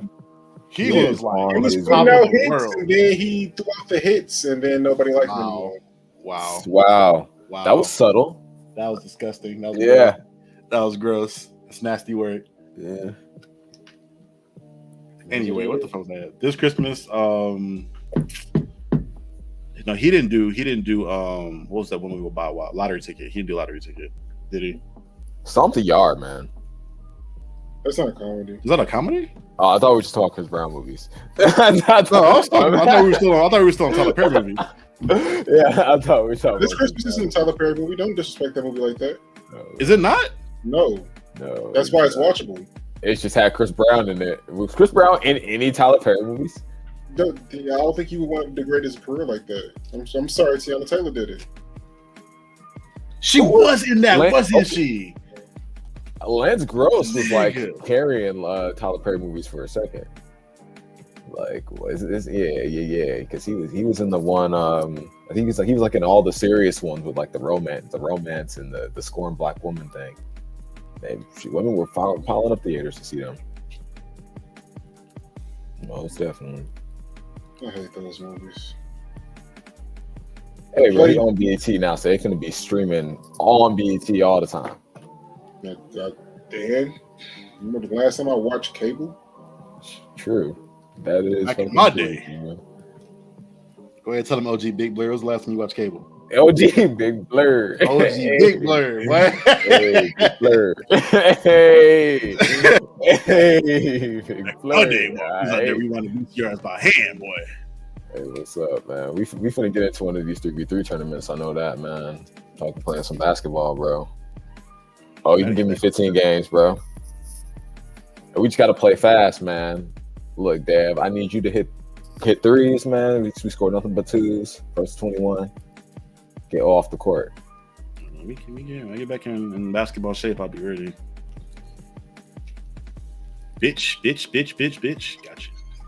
What was I about to say? What was my train of thought? Oh yeah, Tyler Perry. I'm excited for him. For him and the black community as a whole. He puts a lot of people in positions to be successful, and I'm really excited. Yeah, I'm happy that he acquired it. Oh my gosh! I'm never gonna watch it. Here he about to go. I'm excited. Did you watch any like Big Jaw stuff, Stan? Do it on YouTube?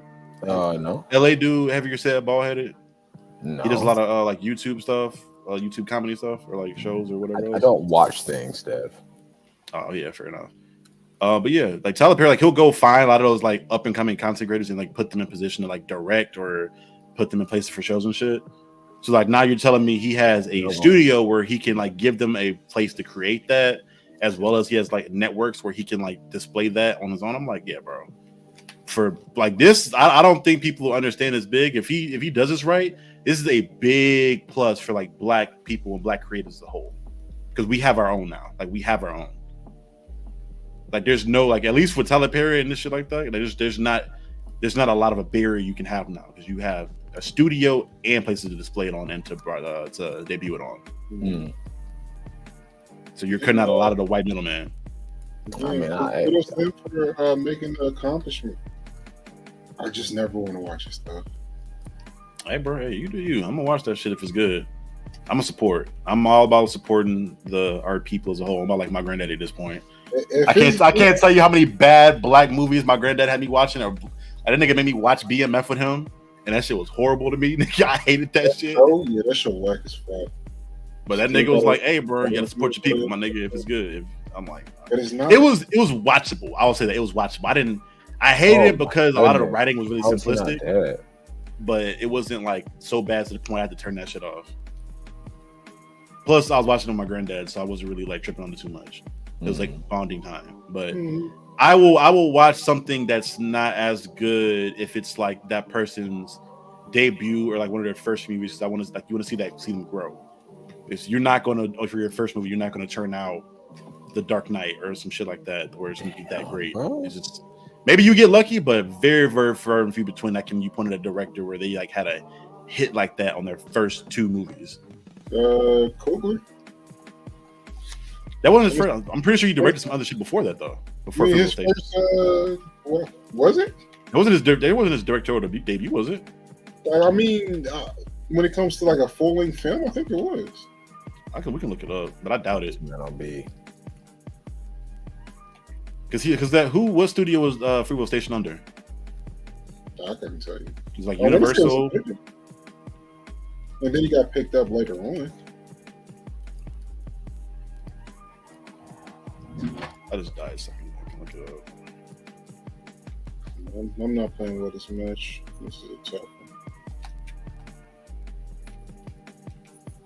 Oh, bitch. Sit your ass down.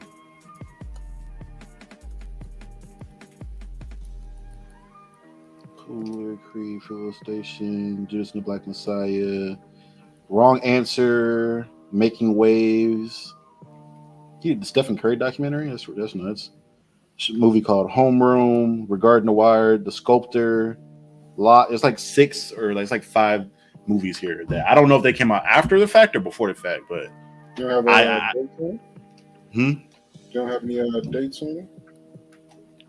Matter of fact, I did not. Locks doesn't. I did not know he was on. Assemble, The Making of Black.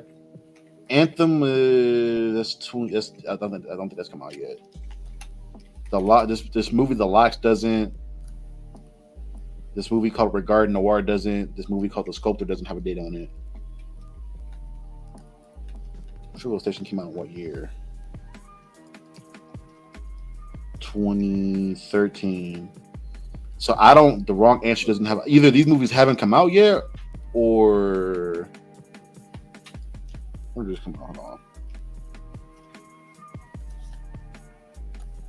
Fuck a mess.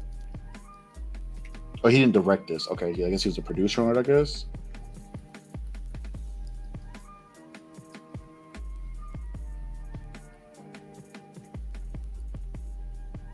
He put in directed films.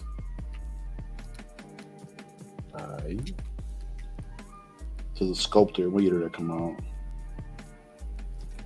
So the Sculptor was like a short. It came out in 2011. Wrong answer. We good, man. It came out 2017.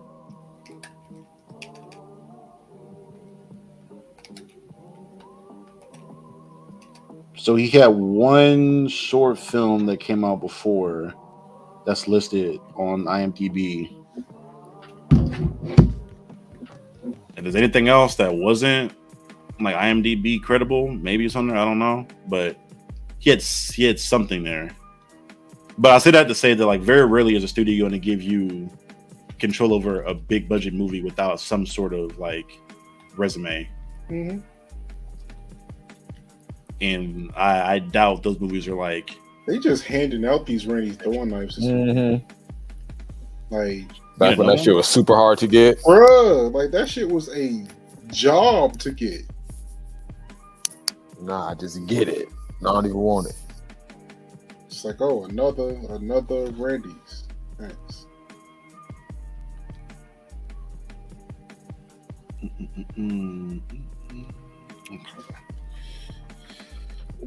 But yeah, shout out, Mr. Perry. What were we at? Big Mama's House. I like the first two. I thought the first two were solid. So those were funny. Big Mama's House is completely out unwatchable to me after the first. What else? Bad Boys 1 and 2. We don't mention it. Is that a comedy per se though? For sure. That's the type of comedy I can stand. I was more of an action movie than a comedy for me. An action comedy then is what I'm on. Yeah, we're talking about like comedies. That's what I don't watch regular comedies anymore because I don't enjoy them. I was just bringing up comedies that I thought were solid. If Big Mama's House counts, then Bad Boys for sure counts. What else is Big Mama without but a comedy though? It can only be classified as cop. Oh yeah, true. What was he even busting though? That thing was like busting Terrence Howard for doing whatever he did to Nia Long. Big Mama's House. What was that? Blank Man was my shit. Major Pain. Major Pain was good. Well, it was funny. I wouldn't say it's good. That shit was good. That shit was good. Life of comedy to you? Yeah, life is real comedy. Okay, because that gets kind of like they get into acting bag in that low key where that should be kind of sad. So I don't know if some people consider it a full on comedy. There's a good bit. There's a good bit of comedies that I really enjoy. Some of them are more slapstick, and some of them are more a little bit wittier, like Life, where it's just better written jokes to me. Either that, or the actors in it are just funnier. Like Bernie Mac is just a funny nigga. Slapstick usually makes my skin grow. Mm-hmm. Yeah, it depends for me. It depends. No, it has to be a particular type of person. Like usually the slapstick people that I enjoy are like small people. Like Cat Williams slapstick is kind of funny to me.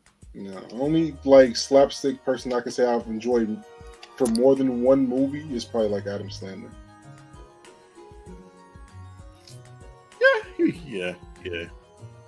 That's another one. How did I forget? I left out all the fucking Adam Sandler movies. That's crazy. Waterboy was funny. Yeah, Waterboy was hilarious. It still is. Like, Happy Gilmore is good to me. Yeah. Is Forrest Gump a comedy to you? I don't Damn, nah, bro. Off the strength of Bubba. Can't, can't, bro. Because it's in that same like category as like Life for Me, where it's like I'm not mad if you call it a comedy, but I wouldn't really consider it that per se. I consider Life a comedy, but no, not a Forrest Gump. Because there's a lot of like comedic moments in that shit though, like a lot. Man, I feel like if you're gonna say that's a comedy, you gotta say Radio's a comedy. Like, Oh, that's not. I never saw Radio. yeah, man. I honestly forgot Cuba Gooding Jr. really was like an actor. For a second. It's probably better to like that chicken hat shit. He had like 2 good movies, Shadow Boxer and Jerry Maguire, and other than that, it was just like stop. Please. Yeah, he was in American Oh, and Horror. whatchamacallit? Oh God, that's even worse. Yeah. I think it said somebody Like- suck that baby's And dick. then of course, Boys in the Hood. That's of course a classic.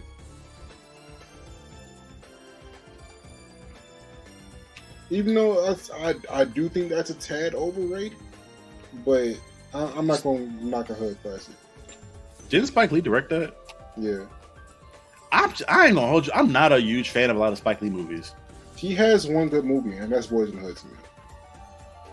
Yeah, because I just did he do Love and Basketball? Was that him? Nah, No, okay. no. I like Love and Basketball. I'm like, if he did that, I'm like, all right, cool. I got That movie is so fucking toxic, bro. It is. It is. I ain't gonna hold you though. I ain't gonna act like playing strip basketball isn't like a low key fantasy of mine that I'd love to do at some point.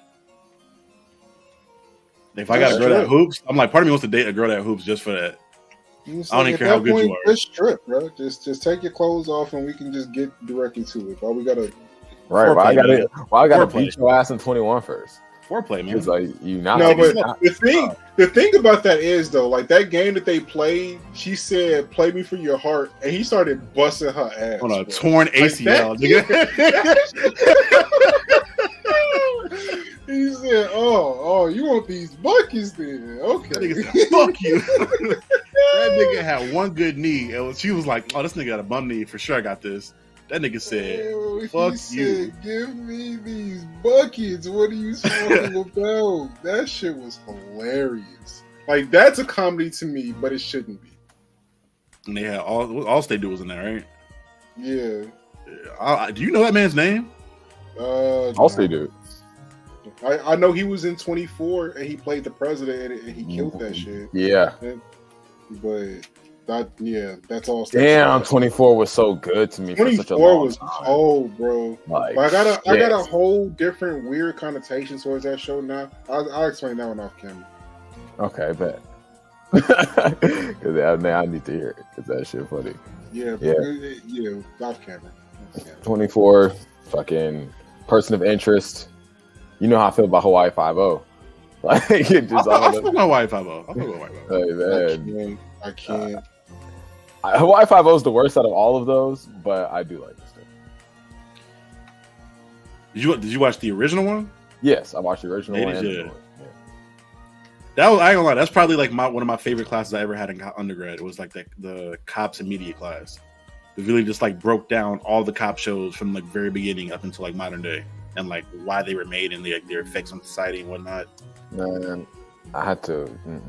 I had to watch like so many seasons of NCIS and damn CSI for school, and then I had to like dissect the script and write an episode as if I was a screenwriter for this man. That's why I'm about to start auditing classes in my school now, so I can just take the class and not do the homework. Yeah, but it's auditing classes while I can. I'm for sure doing one for editing. I want to do because I'm at an arts like a liberal arts school too, so there's like plenty of like film majors and shit here, so I can. Nice. That's the one benefit I love about my job at this university is that I always have something in common with my students because we're predominantly a minority school, and then the people that aren't are usually like nerds. So I'm always chopping it up. There's one kid that walked in my room, walked in my office the other day that he's like a legit like gameplay like coder. Like he like does 3D models for games, and he's working for Nintendo, I think, or some shit right now. He's working for a big company. Nice. We had to give that nigga like his own room because he had an NDA about like the files on his computer, so we couldn't It was annoying. Stain. Hey man, I need my own fucking room, all right?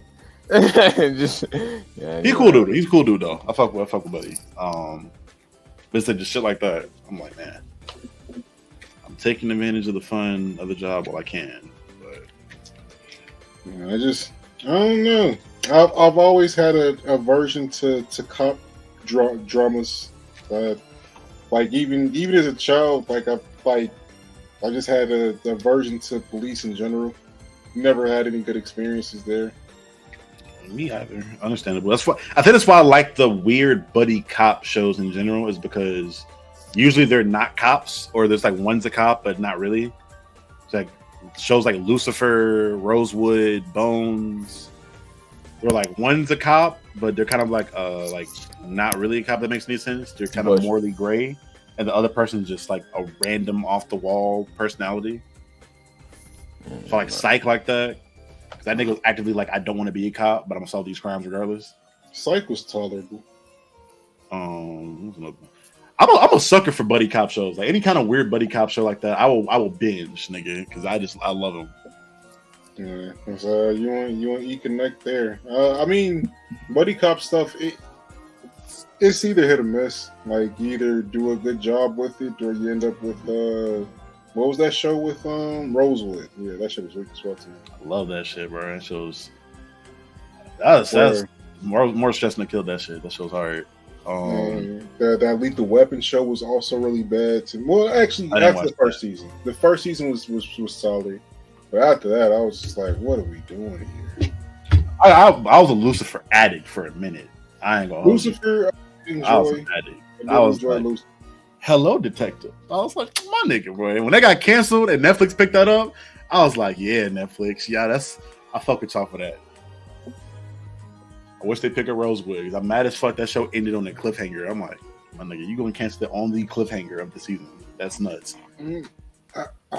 Is it bad that I kind of always associate Morris Chestnut with mediocrity? Yes. Did I do? Like, I do. White Mike, mediocre. You know what I'm saying? To my hood classics, and you go call that shit mediocre? Yeah, like Mike is mediocre as fuck. Same thing with what is the one with Tay Diggs and him and it's about All American. Oh, you talking about The Best Man or something? The Best Man, so overrated, bro. That movie. I think that's more of a rom-com. I think like a lot of women like that. I haven't met too many dudes that like that movie like that. I was forced to watch them because I grew up with a black mother and a single black mother at that. So it's like either watch this shit or don't do anything else. Now, once my granddad retired and came to live with us or live in the area, I was like, all right, I'm at my granddaddy's house all the fucking time. Because then they get watching that good shit.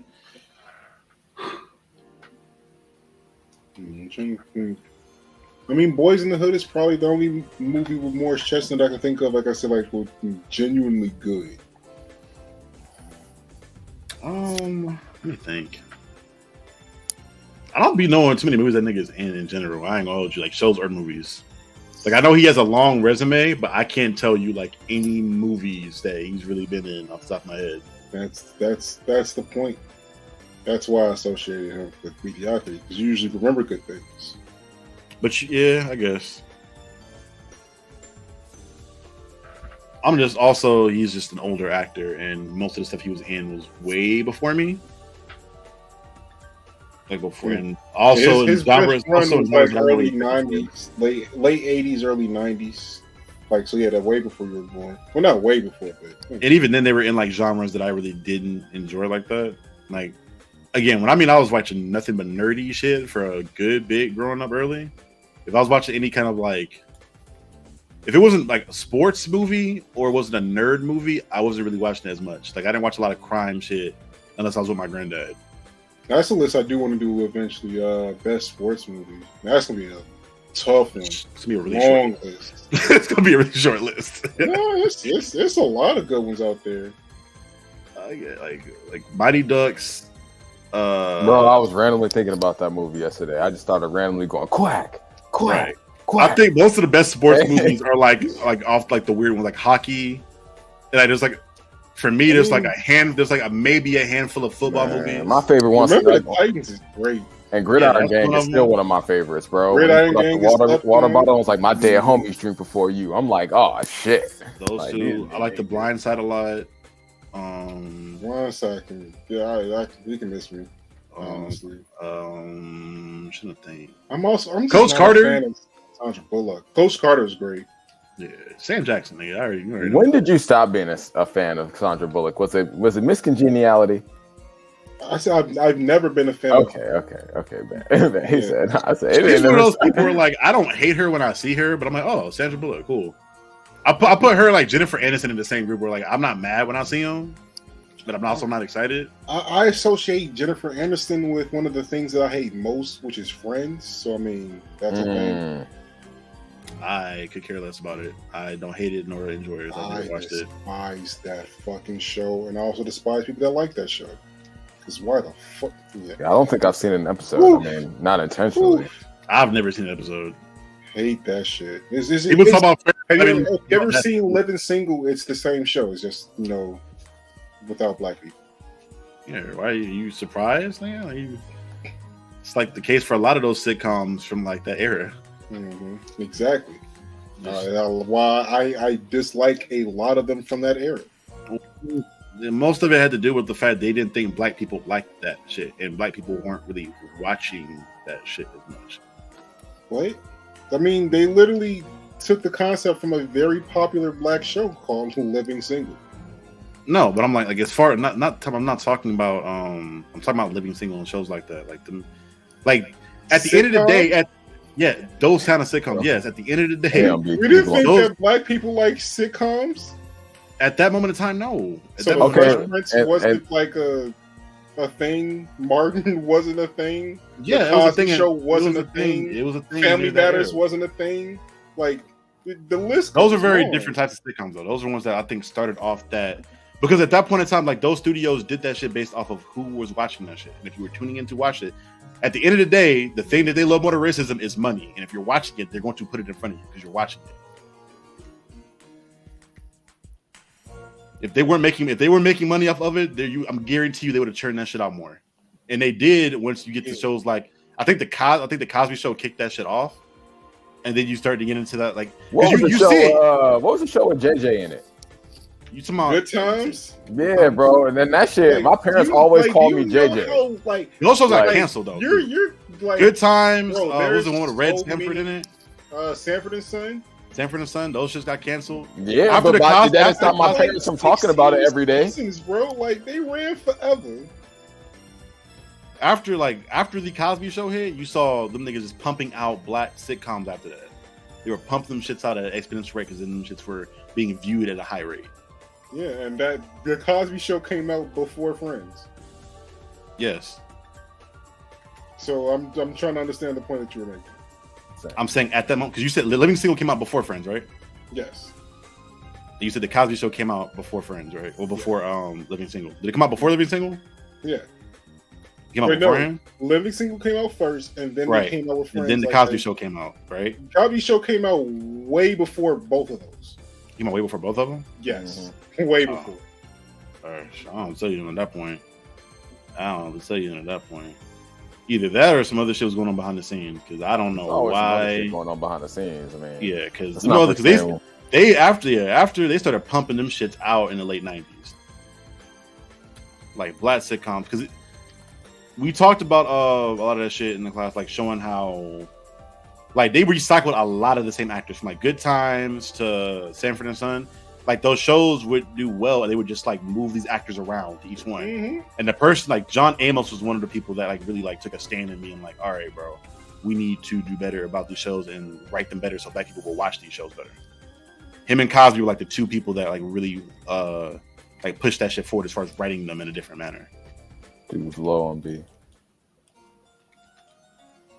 I'm fighting a couple dudes over here when Charlie. And how I don't know the what fuck it's that knife miss?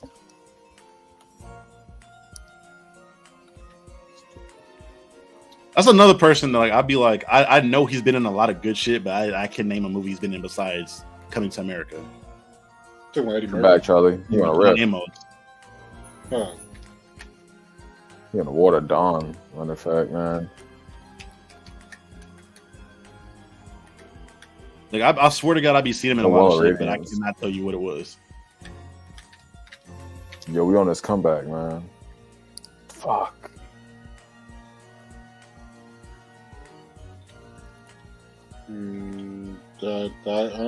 Has he been in a lot of stuff? John Amos, yeah, fuck yeah. Mm. From sitcoms and movies, yeah, he's been in a lot of. He's been in a. He's like, I'm pretty sure he's like in Sam Jackson territory of shit he's been in. Oh, shit.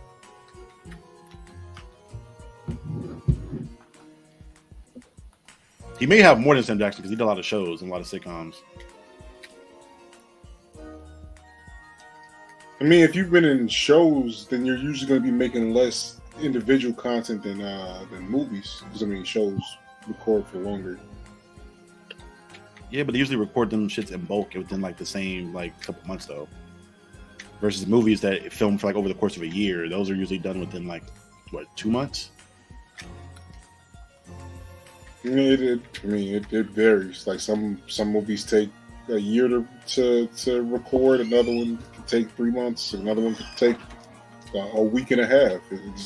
There's infinite factors that go into What that. movies you've seen that take a week? At least that are good. That take a week and a half to film. Short films. Well, I'm talking about feature length films. Yeah, short films, of course. They're like 30 minutes to maybe an hour.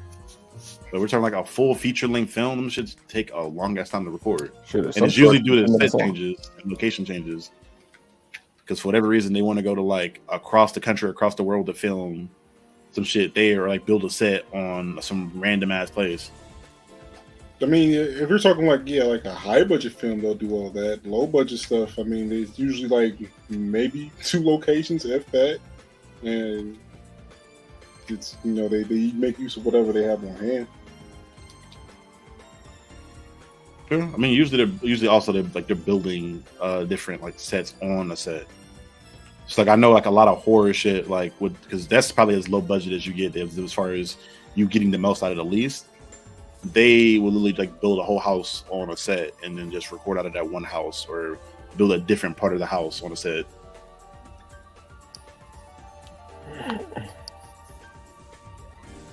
Get us one more. We can call it a night for this, and then on a W. I don't like it on a loss if I don't have to.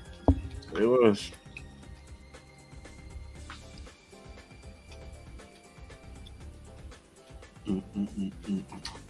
That is another reason why I am getting into. I really am passionate about horror right now. This is there is so many Black people that are getting opportunities in the field as far as directing, acting, and writing. Like I can't maybe the hero in like the superhero movie stuff, but I can't think of any other genre where this Black people are getting a chance to spread their wings and like get put in front of big budget projects. Yeah, I mean, I think I've actually noticed that as well. There's a lot of Black horror content in general, series and movies on the horizon. Some of it's been solid. Like I mean, of course, like Candyman was okay. It was like a 7.5 to me. I enjoyed it. It's like 6.5, 7 for me. Of course the Jordan Peele ones. I still Those don't are kind of properly know how to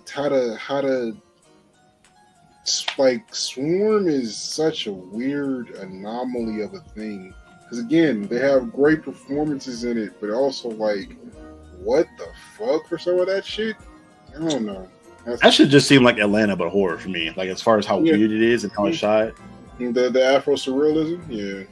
So I'm like, I wasn't super surprised at that as much. It was the performances that really like surprised me. Like I knew Dominique Fishback was all right as an actor from watching her in Project Power, but I didn't know she was that good.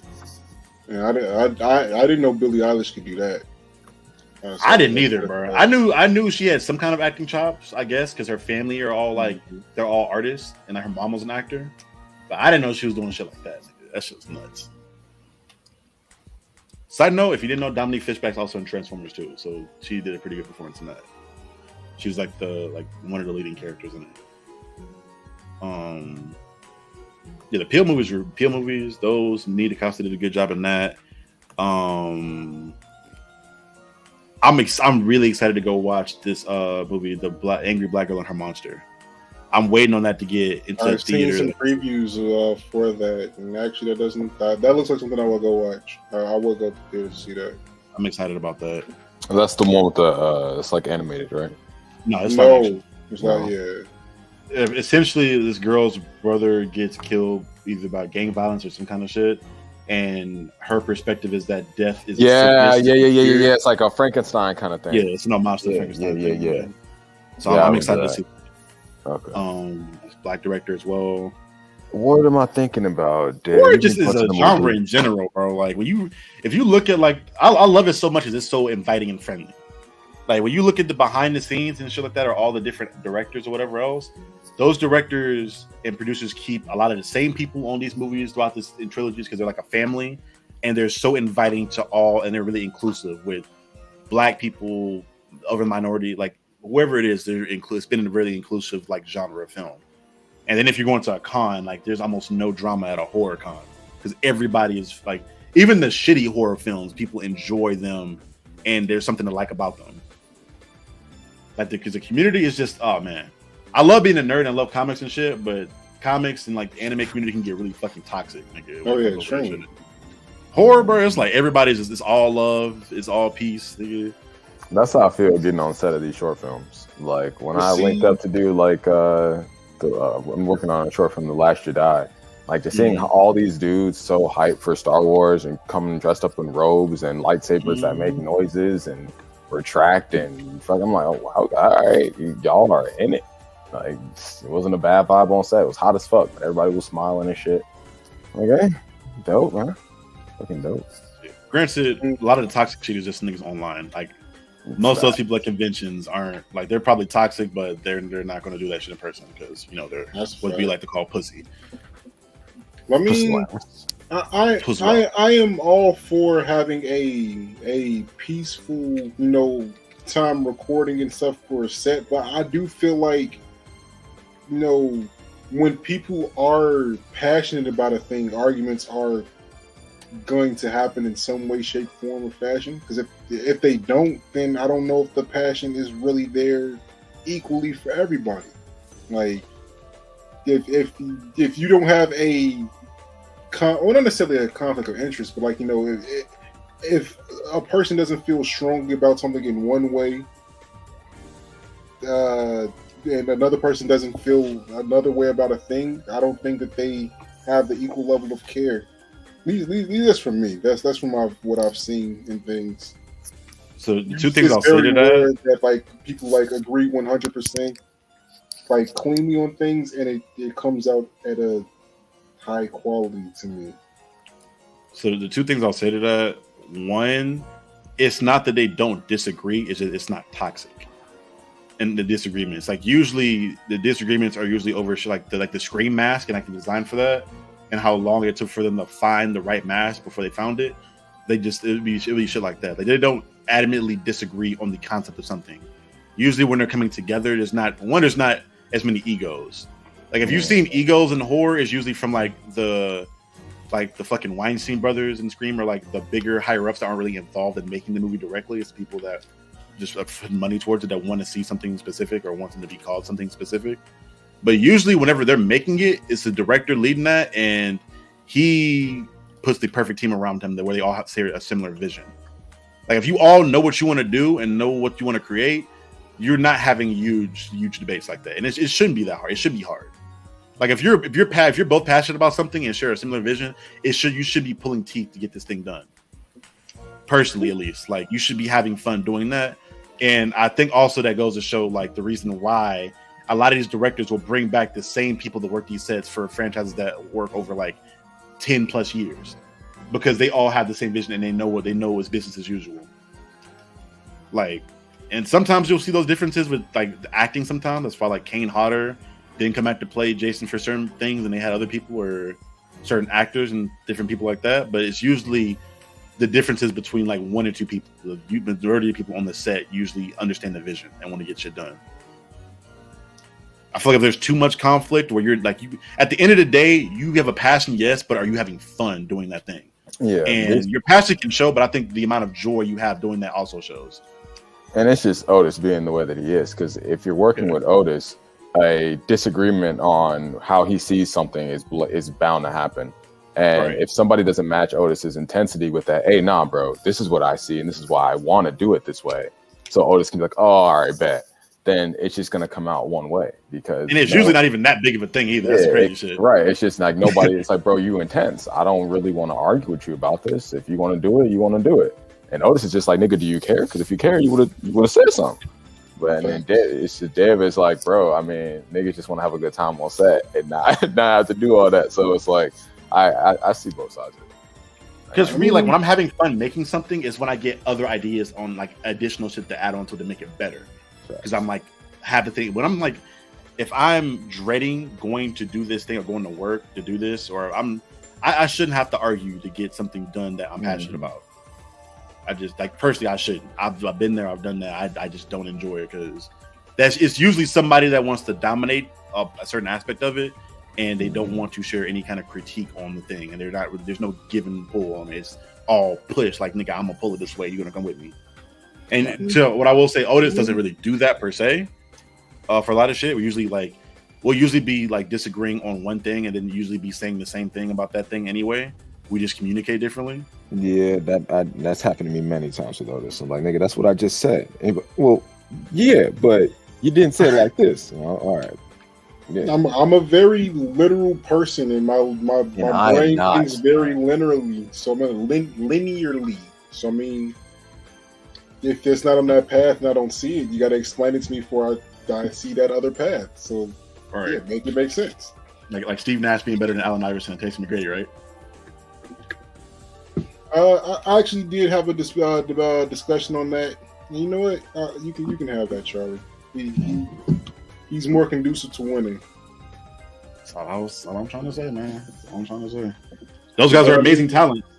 Like the post today with Shaq and T-Mac, like I acknowledge, like if both of them are in their prime or like Orlando prime, that is a like disgusting dude. Yeah, I'm done talking about basketball now. This is the end of the Then and Now gaming stream. I hope you guys enjoyed the random bit of arguments. I'm going to go enjoy my time with my girlfriend. I hope you guys have a good night. Thanks, man. Any church announcements before we call this a good? Yeah, gather around congregation. We have some projects that are going to be coming out relatively soon. We have officially finished like pre-prep on our Then Now Jeopardy that we're going to be doing pretty soon. We're going to try to get the guys from the Blood Cartel to come over and compete with one another in some nerdy trivia / just fun shit all around. Another video essay coming out that we're going to be putting out based around not me this time, but our guy Ethan. He's going to be giving a heartfelt message on The Last Airbender and why that was integral in his life and development. And as far as like bigger projects, that's all I have as of now. I think we're doing Loose Cannons at some point over Miles Morales being the true villain of that film, or I forgot the exact terminology that Ethan wanted to. Yeah, whether Miles is the villain of the film or is it Miguel O'Hara? Yeah. So we're going to have a lot of like pre-recorded content coming soon that we're going to try to get gussied up and put some good paint on. You got something else to say? Did I interrupt you or something? No. Oh yeah, but that's about all I got. Yeah. Make sure you tune into all of the channels that we have. Check out Blurred Poop Entertainment on YouTube. Check out Blurred Cartel on YouTube. Make sure you go to blurred.com. We got a lot of content of all varieties coming to there and more coming to us soon. And yeah, this has been a pretty good stream. We got some wins. We took some losses. We did end it on a loss. I wanted to end on a win, but it is what it is. I held us back. I'll take the blame for that. No, that wasn't you. That last team we had smacked us. It was a clan. It was in there just like we was. Deep. Sure. Yeah, guys, we will see you guys Tuesday. I think we're going to be doing, I don't know what we're reviewing at that point. I think it's a lot of movies that came out. So we'll be reviewing that Black Clover movie if y'all haven't. Stop playing. Oh yeah, definitely got to watch that. Did you want to do it Tuesday or we Friday? Oh yeah, because you just want to do Tuesday for that one day, right? Yeah, just that one day. Yeah, we're back to Fridays. Yeah, Fridays at 6 p.m. Eastern time. For everybody that's curious about it. So we'll see you guys then. Peace.